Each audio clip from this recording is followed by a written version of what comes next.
chapter 8. You ready? Okay. We saw this last week.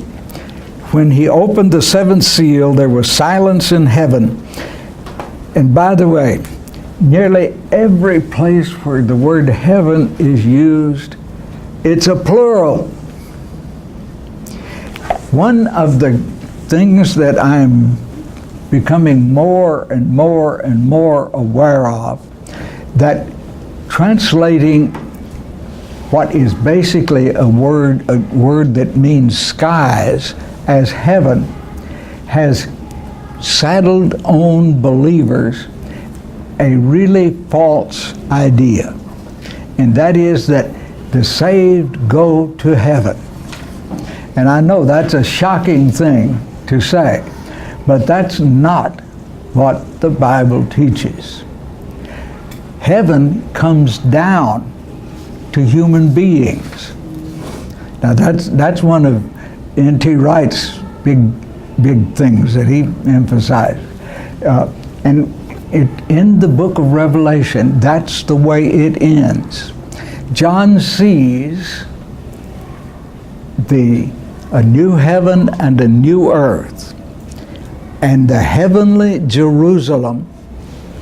Remember the writer of Hebrews, who has that same concept, the heavenly Jerusalem coming down out of the sky and being set up on a new earth under a new sky. So the reference, I guess, is in Thessalonians, where it says that when the final trump shall sound, we shall all go to meet him in the air. Is that us meeting Jerusalem coming down, you might say? Or is it a different occasion? No, it's probably a different poetic description, because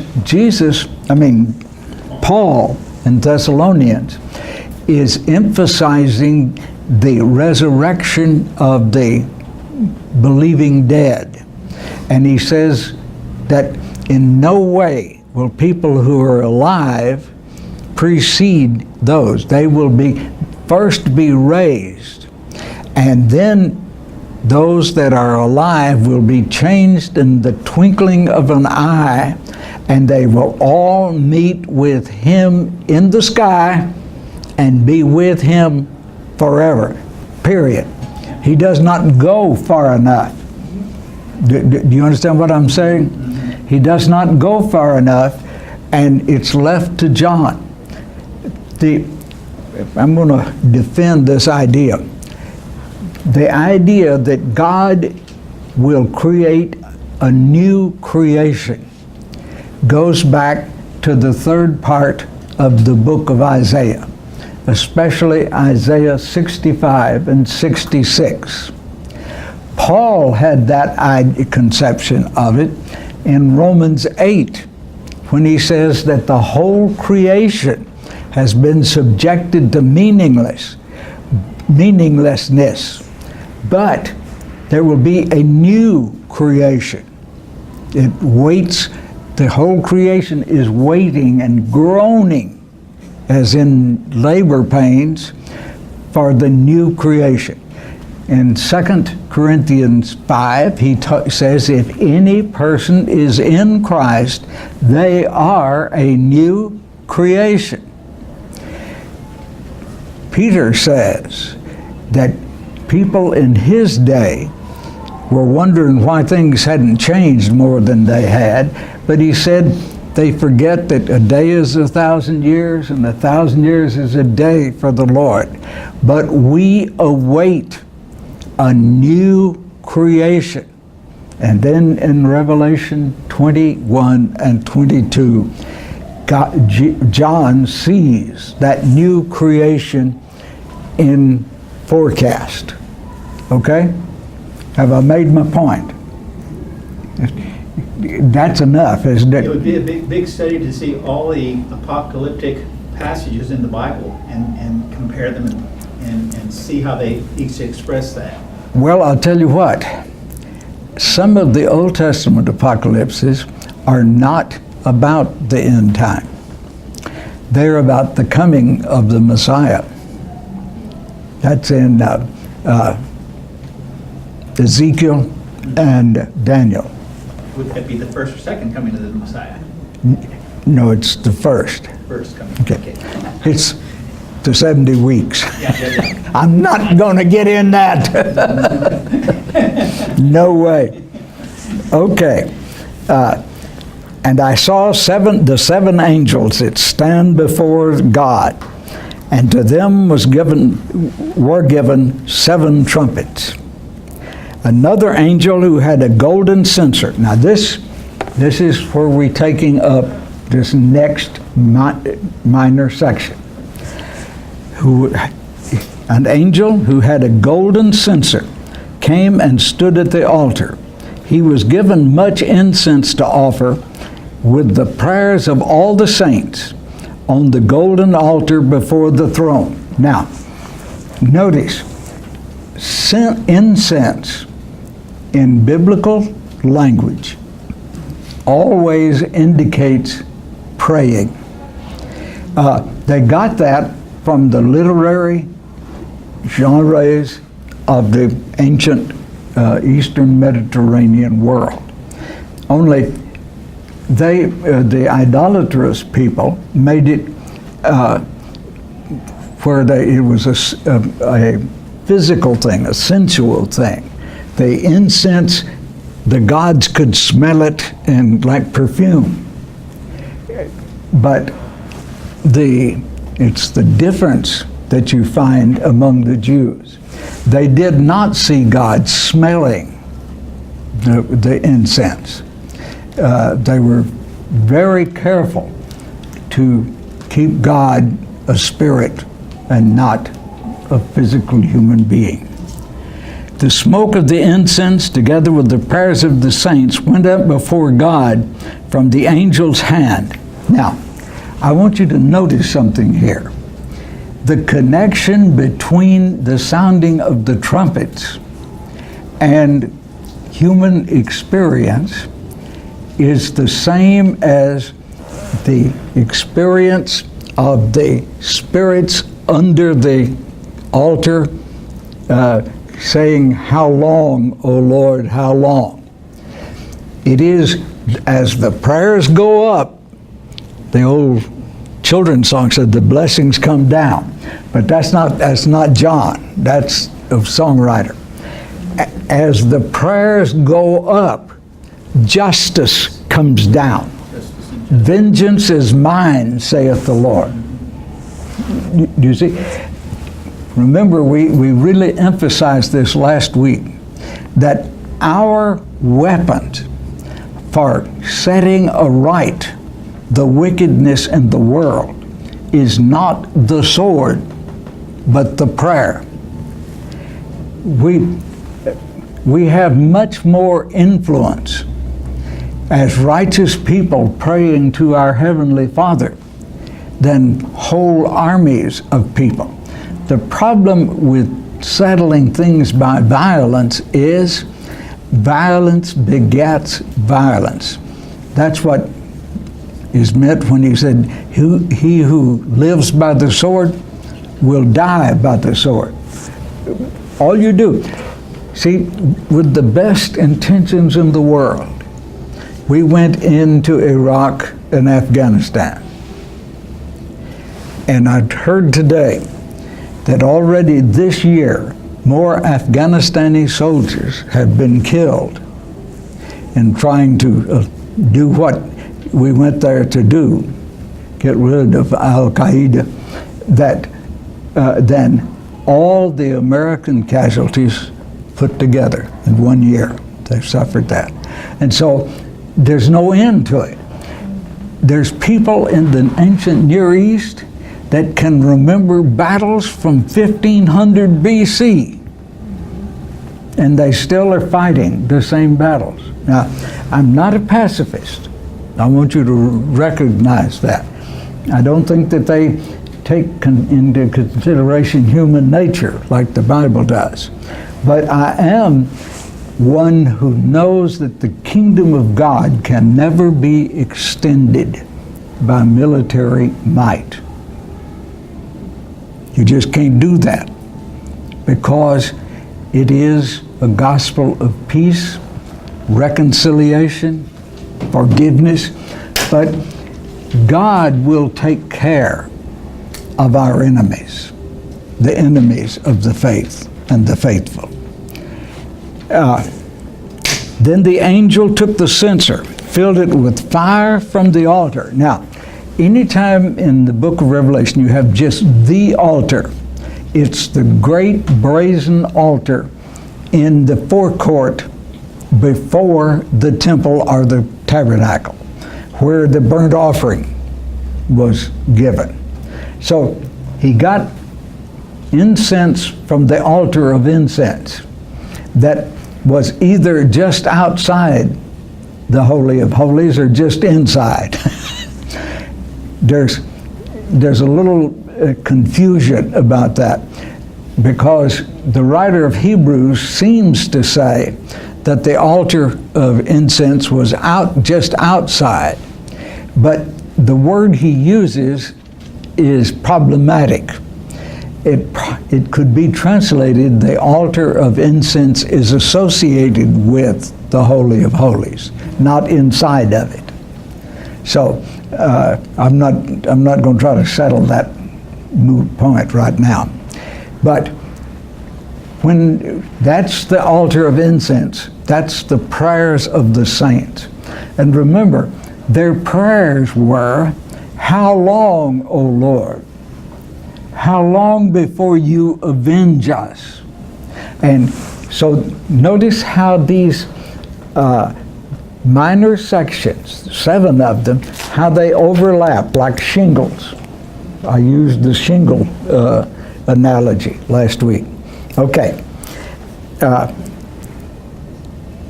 And hurled it on the earth, and there came peals of thunder, rumblings, flashes of lightning, and an earthquake. Now, what is this like in other places of the Bible? What does this language remind you of? Mount Sinai. Mount Sinai. And it means what? Presence of God. The presence of God. Jesse, let somebody else answer. As I've said, you've had this class before. True. But not necessarily I'm speaking from that. Charles, I got a question. Okay. Biblically, what was a trumpet? Was it a ram's horn, or was it a brass instrument? What was it? Yes. Yes. Whether you're talking in terms of the Jewish tradition or of the Roman tradition. In Rome, they were brass or bronze. In the Jewish tradition, it was the ram's horn, the shofar. Okay. And here, it's salpix, which just means an instrument that has a flared, your mouthpiece goes to your mouth, whatever, bell, it's called a bell, has a flared bell. And it was just translated as the word trumpet. That's right. Okay. Have you ever heard a shofar sounded? Yes. They are some of the most soul-stirring, weird sounds that I've ever heard. Now, On my playlist under the church, which has Romans at the end of it, there is a shofar blast given by a friend of ours, Benjamin, and he does it very well. And so if you're interested in hearing the shofar, go to that video. yeah, okay, I know who he is. I don't know him, but I know who he is. Right. Okay, so this is what you have. Then the 7 angels who had the 7 trumpets prepared to sound them. Now, some of you were, I know from what you said, did a little research on trumpets. Taking it just right now, within the Bible, what did you find that trumpets were used for? To pronounce like the plagues. they would, is that the word I'm trying to say? Like they'd sound a trumpet and then one of these Judgments. judgments would happen. Yes. Now, but there's other things. I kind of took from all that it was like there were chances for people to repent. Okay. Is that right? Sausage is in battle, wasn't Yeah, it? battle. Yes. For a king. They were used in battle. That you can find that out in Job and some other places. There was one use of them that I didn't expect you to find. It's harder to come by. But they were used at the coronation of a king, of the Let me king. say that. What? I said that. Oh, you did? I did, but I thought I was wrong as usual, but. No, you. I'm sorry. Yes, I'll be your witness. Okay, I'm just, by the way, I'm just getting used to my hearing aids, so you may have to talk a little loud. Thought you were being gracious. Yeah, no, yes, that's right. And they were also used pretty well through the Roman Empire as warnings. Remember when it says, I believe it's in Ezekiel, when it says, "Watchman, if you're on the wall and you sound the trumpet that the enemy's coming, you're not guilty. But if you allow the enemy to come and don't sound the trumpet, you're as guilty as the enemy." I mean, I'm paraphrasing, but that's there. Also in the old westerns, when you had cavalries, they were basically directed by different signals that were blown on the trumpet. Well, I'll tell you what, they blew, it was a bugle. What, now, the difference between a bugle and a trumpet is the bugle is twisted up and the trumpet's straight. That's about the only difference.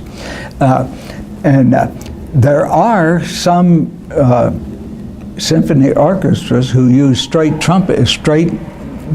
bugles, and then you've got a trumpet with a fingering, and you got a cornet with fingering, and you got other horns with fingerings.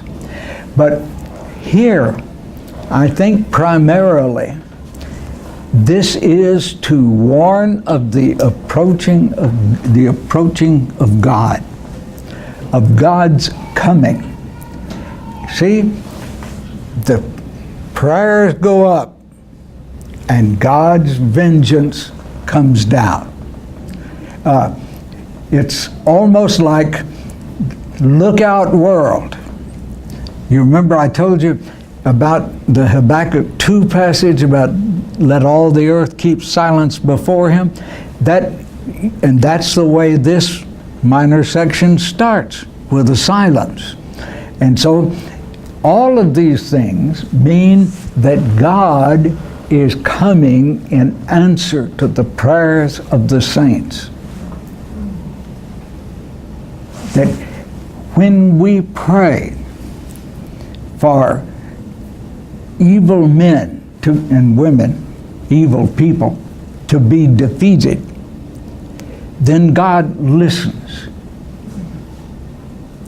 When we pray that evil actions be done away with, God is listening. And these trumpets are trumpets of warning. Now, I'm going to have to say something here that's very important. For some people, the catastrophes that God sends are warnings. But for some others, they're bowls of wrath. If God's intervention kills you as a wicked person, it's both a warning to the survivors and an example of his wrath to you who are killed. Now, that's the reason that preachers that oversimplify this, you know, they know why Hurricane Katrina hit New Orleans, or Sandy went into the North New Jersey and New York shore. but they do not make any discrimination. Because what happens, both good and bad people can suffer death in these catastrophes. Now that somehow most of us just don't feel like that's fair. I'm going to say it is eminently fair. I told you last week that in nearly every funeral eulogy I ever preached in my life, someplace in it, I would make a statement something like this: the tragedy is not this person's death, because we all owe God a death the day we're born. Remember what the writer of Hebrews says? It's appointed for human beings once to die. My own little translation, followed immediately by the judgment. And so death is not unjust. Since we all sinned, Paul says we all die. But the tragedy is in what condition of relationship to God you are when you die. If you are God's child, really, and this is hard, I'm not insisting that you buy into it and kick up your heels and rejoice, but it's true nevertheless. In a way, the death of a child of God is a victory. Graduation. Yes, graduation to the higher realm. Okay, keep that in mind. Now, to have the first angel sounded his trumpet, and there came hail and fire mixed with blood, and it was hurled down upon the earth. A third of the earth was burned up, a third of the trees were burned up, and all the green grass was burned up. Now, do you notice any parallel between this and something else in the Bible? The water turned to blood. What? The water turned to blood. Plagues of Egypt. Yeah, the plagues of Egypt. Yes. Good. You're right on with that. Now, notice the third. How big is a third? Is the third. What? Of the earth, it's a lot, right? 1/3 of the board, that's a lot. It's a lot. 2/3. More than half. No, it's less than half. Less than half. Less than that, more than a It's quarter. 1/3 of a. Yeah, it's less than half more. Okay, but the reason I ask it that way, it's kind of silly, I must admit. It is an appreciable amount, but it's far from the whole thing. And I think that's exactly, given people with numerological bent, that's what they would get from a third. Now, all the grass will be burned up. I don't have a clue exactly what that means. I want to ask you something. How would the world fare if all the grass was burned up? In pretty poor shape. What? Be in pretty poor shape. Why? And drought. Desert. You have Oh. photosynthesis issues too. What? You also have some photosynthesis issues when there's no With the rain. rain and everything. You've missed the major point. There was a The gas transfer stopped. what? The photosynthesis. was- Well, the trees do most of that, Yeah. but grass. Every grain that people eat is a grass. smoke it. What? He said they also smoke it. Well, actually, hemp is not a grass. That's just by metonymy. But actually, I read there was a serial, a 7-part serial in the old Saturday Evening Post magazine called Grass. It was back in the late 40s, I guess. And that's where I learned what a catastrophe it would be if all the grass was destroyed. There's not any grain. And remember, most domestic animals that we depend on for meat are they're fed grass, either grass of the field or modified grass like oats and barley and things like that. Even dried up grass hay. Yes. Now, I'm not sure whether alfalfa is a grass or not. I forgot to look that up. But what I'm trying to get at is God means business. How many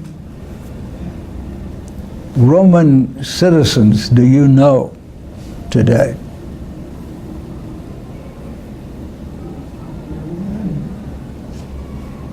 What happened to it? God destroyed them. What? Maybe God destroyed them. Well, they're all dead. Now, how many Jews do you know today?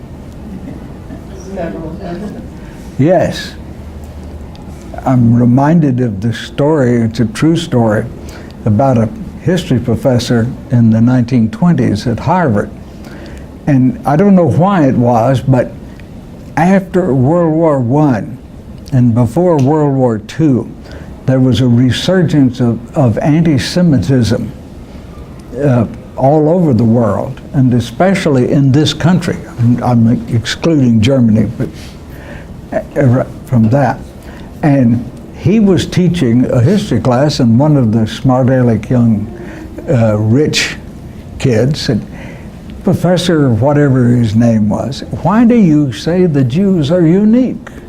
And he says, "My dear young man, because they are unique."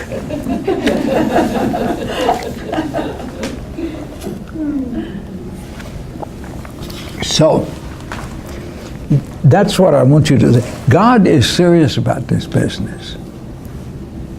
He's going to do what he says. That's the thing, one of the things that Paul emphasizes in many of his letters, especially Romans, is that God is faithful. In fact, I translate the passage in Romans 1:17 where it says, usually says, the gospel is God's power to save, to the Jew first and also to the Greek. From faith to faith is the way, that's what most people translate. I translate it from God's faithfulness to our faith. In other words, the gospel is the revelation that you can trust God to do what he says he will do. That's good news. That was good news to these prospective martyrs to whom this book was originally addressed. That God said, "I will avenge you. Meanwhile, I will give you a privileged position in where I am, you may be also." That's back under the altar we talked about last time. There's another sense I'm seeing here, maybe like it's not just a broad brush with which God exacts his judgment. It's limited, it's directed, in a sense like the plagues were in Egypt. The Israelites did not suffer the things that the Egyptians did. Well, that is what I'm trying to get over by saying a third. Okay. That remember, God has promised to Noah that he will never destroy the whole world by water again. And what the book of Revelation promises is, until the very end, God will not destroy the world any other way. Now, sometimes in my darkest meditations, I remember when you were people building fallout shelters and things. Remember the October missile crisis with Cuba? Our family lived in Houston, which was target number one for those rockets. And we instituted something. If any of our family were going to do anything, they wrote down where they would be on a blackboard.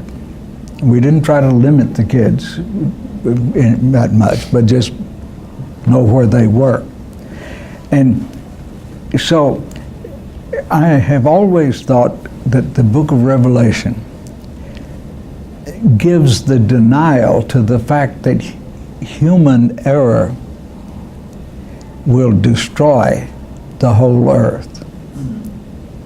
Now, notice that doesn't mean that human error might not destroy a lot of it, and with God's approval. But it is somewhat comforting to have God in control and not us confounded, cross-grained human beings. Does that feel more comfortable to you? Does to me. Is 1/3, is that all over the world in different areas? I don't know. It just means a goodly number, but not everybody. That's what I was trying to get over. That we have to realize that this is symbolic language, and we cannot interpret it like a mathematician would, or like a scientist would. See, that's one of the things that gets in our way in interpreting the book of Revelation. We're just not used to poetry, and we don't know how to interpret poetry. And this is basically, of course, that's one of the points in the book I wrote about creation, is that we don't know what to do with poetry. We want to make it literal, and poetry is symbolic, metaphoric. And so don't ask specific questions like that, because I don't have any specific answers. No, I don't want to keep you from asking any kind of question. No, I'm Okay. Isn't this also a reference, I mean, in the Old Testament, don't they also refer to something happening a third of? Yes. And so it's an expression that was understood by the people because they had the reference in the Old Testament. Yes. The Old Testament and Jesus' teaching in the New Testament is the proper background for understanding the book of Revelation. That's what I started with when pointing out that it was an expansion of the so-called three little apocalypses. Okay, let's go on. The second angel sounded his trumpet, and something like a huge mountain, all ablaze, was thrown into the sea. A third of the sea turned into blood. A third of the living creatures in the sea died, and a third of the ships were destroyed. Also remember an article in the old Astounding Science Fiction magazine, of which I was a devoted fan, about if you wanted if there was going to be a meteorite that was a cubic mile, would you want it to fall on the land or on the sea?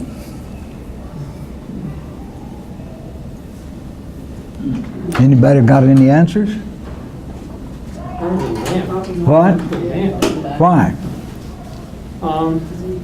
First of all, filling the ocean, it would displace a lot of water.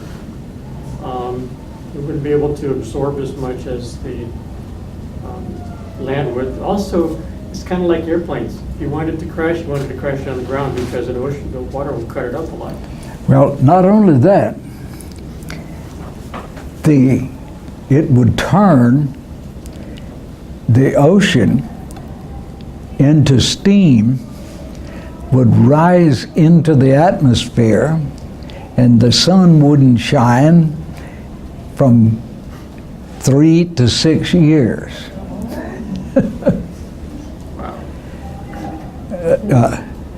That's right. So you want it to hit the land. Now, another thing that could happen in the sea, this article didn't say that, but another thing that can happen, the lithosphere is the thinnest in the sea, and you wouldn't want it to go deep enough to puncture a hole through the lithosphere into the core and let buku amounts of molten iron and nickel. So, but here, I'm being too scientific. I wanted to share that with you, that people do think about things like that. But here it is, the sum total of all the catastrophes on the sea. I was just watching this afternoon, after I got through correcting and editing the Gospel of Luke, a program about a ship that they uncovered, and trying to identify when it was made. And they finally decided it was made by the French in 1545. They could get the exact year from and there's, I don't know how many ships are littering the bottom of the ocean. There's a whole fleets of Spanish ships. In fact, Columbus lost his flagship off of Trinidad on his first journey. And if you go back in history, the ships were shipwrecked. Know a lot about, by the way, the book of Acts tells more about shipping in the first century than any other historical source. That's always thought that seems strange to me, but it tells more. And I've got the authority for that. I went to a biblical archaeology review weekend in Fort Worth. The elders sent me, and they had the world's expert on Mediterranean shipping, first century, and he went into detail, and he quoted both from the Gospels about Jesus. You know, it says Jesus slept on a pillow in one of the storm scenes, and it was not a pillow, it was a ballast bag. We know that now. We didn't know what the word meant. It was a pillow-like thing, and they put ballast in those sailing ships on the Sea of Galilee, Lake of Gennesaret, whatever you want to call it, Sea of Tiberias, it's called all. And those bags of sand were to hold against the force of the blowing wind into the sail. And he just put one down and was sleeping under the stern of the ship. Okay, but this has to do, God will use the ocean. And I suspect that includes hurricanes and other oceanic, probably tsunamis. You're talking about displacing water, and that's what it would do. Oh, okay.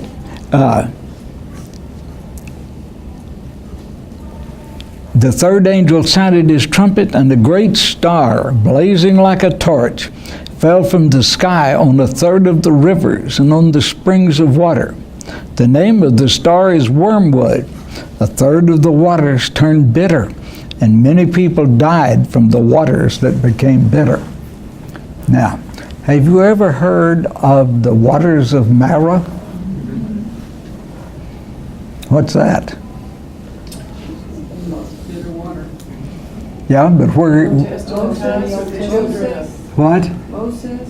Yes, Took the Israelites. it's in the wilderness wanderings.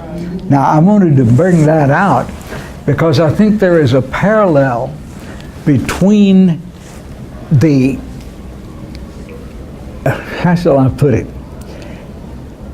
a deliberate parallel between Israel's journey toward the promised land and our human or believers' journey toward the promised land. And I think that that is part of what's implied here. No Jew and no Bible scholar, and notice, the believing Christians, their scriptures was what we call the Old Testament. They didn't have a New Testament. And if it says bitter waters, immediately they would think of the wilderness wanderings. And I think that is deliberate, that John wants us to see that in some kind of parallel way, we are living in an interval somewhat, to some extent, like the Jews in their wilderness wanderings. We are on a journey. Remember, the writer of Hebrews says, they all were traveling toward a city not built with hands. He's talking about in that catalog of faith, they all were looking for a city not built with hands. And I think all of these ideas are stirred up, or where God intended to stir them up in the minds and hearts of believers. Just think about that. I just turned over to Exodus 15. It's interesting that it says here that it was there at Marah that the Lord set before them the following decree as a standard to test their faithfulness to Him. He said, if you will listen carefully to the voice of the Lord your God and do what is right in His sight, obeying His commands and keeping all His decrees, then I will not make you suffer any of the diseases I sent on the Egyptians, for I am the Lord who heals you. So there is, There's more than a parallel there. Yeah. Thank you, Ray. I mean, these people knew that. Mm-hmm. So I'm sure when they heard the things about the bitter waters, hopefully they were thinking back, like, oh yeah, this is a promise that God made. Well, do you know one of the things that modern scholarship has discovered is that when a New Testament writer quotes just a single verse or so from the Old Testament, he is intentionally including the context that text had in the Old Testament. It's also interesting that at Marah, in the wilderness, the way that the water is turned from bitter to sweet involves the placing of a piece of wood, which symbolizes the cross. Mm-hmm. So that's kind of like another Yes. avenue. Well, I tell you what, and I'm sure, I haven't read it, but I'm sure some early church father made that connection. They made every connection possible, some of which are not legitimate. Okay, I'm going to stop right now going any further. And I want to get a little feedback from you in the next 10 minutes. So far, what impresses you the most, or impresses you or something, about these early soundings of the trumpet? Rick? That something's going to happen. We need to be careful in terms of how we live before the Lord, because here's a warning to us that's being given that God's judgment is going to be happening. Okay, I think that's very good. I hadn't really particularly emphasized that, but yes, that one of the things here, and I'm glad you brought that out, Rick, is that we are not going to escape catastrophes in our lives. There's a lot of believers that think that God ought to make sure that no Christian ever suffers. But that's not biblical. And so we ought to be prepared, and our faith is our armor against that. Julie?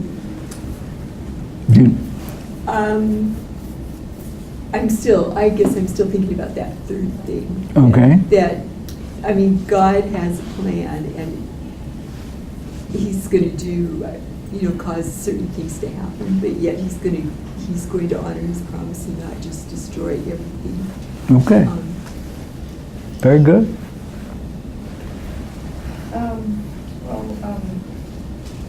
Just kind of see maybe how there's a process for everything. There's silence, an angel does that, and they sound the trumpet, and then the incense. It's almost like a song, kind of, playing until you get to where you need to get to, instead of all just like instant. You know what? I like that because you have interpreted it poetically. And that is, I have difficulty. I have a scientifically trained mind, and I have to override that. In fact, that was one of the reasons I wrote my book, was to deal with some symbolism and mythological language and things like that, basically in a scientific way. But I like that. That's exactly the kind of thinking that would have been very common to the first century believers. Thank you. Charles, I've got a scientific mind too. To me, it's a stair step to the end of the world.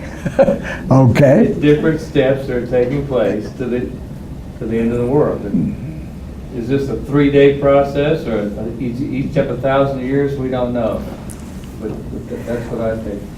Okay. I think that's more poetic than you realize. But yeah, next.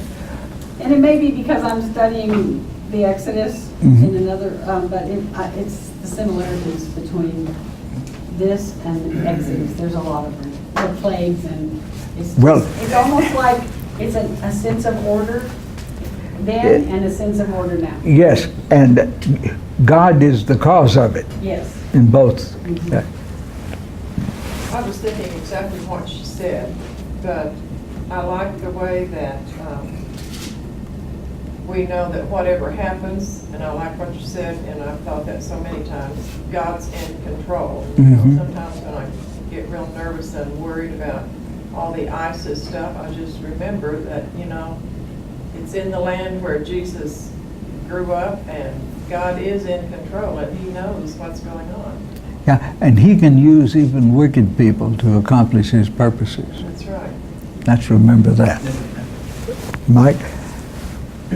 I was thinking about the idea that you mentioned about the coronation of the king and the trumpets. In a sense, when you get into the idea of shofar and stuff like that, it's got the warning aspect, but it also has the victory aspect. Yes. And so that came through. You're talking about a stairway to heaven. And there is that element here, that each one of these progressions is leading to the return, the parousia. Jesse. And now, kind of based on what we have gone over before Mhm. in classes, this is something that is not going to happen. It has been happening. It is happening. It has been since it was written Yeah. and stated this way. And as it refers back to things in the Old Testament, these are always processes that God has used. And it will be culminating as we get closer to the And one of the discoveries of fairly recent scholarship is what they call the second Exodus theme in the Gospels and in Pauline epistles and others. The writers of the New Testament tended to see the actions of the Messiah in terms of the God of the Exodus, of the actions of the Exodus. Moses and Jesus are supposed to be the same type of people. Yes. When I hear trumpet, I always think modern day trumpet with the three keys. You know, and we've been talking tonight about the shofar. Mm-hmm. And I guess I just never thought of it that way. But having been to a handful of Messianic Jewish services where they use these things, I mean, it gives you goosebumps. Yeah. And It gets your attention. I start saying, that's the word that I was hoping you was going to use. It gets your attention.